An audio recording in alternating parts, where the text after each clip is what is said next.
जरा हुजूर के चेहरे को देखो, कह दो सुभान अल्लाह।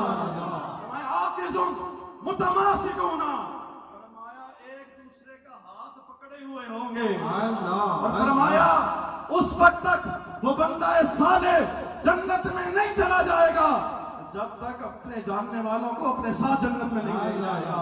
वो मुझे कहने दो, वो जो लजपाल होगा वो मोहरी का ताजदार होगा। हुजूर कयूम पंजम दाइया जिक्र बिल जहर ख्वाजा मोहम्मद मासूम रहमतुल्लाहि तआला अलैह, और उस दिन वो फरमा रहे होंगे, मेरा वजदान कहता है वाला मैं उस वक्त तक जन्नत में नहीं जाऊंगा जब तक अपने साथ बाबा इदरीस को भी नहीं लेके जाऊंगा, के चाहने वालों को भी साथ नहीं लेके जाऊंगा।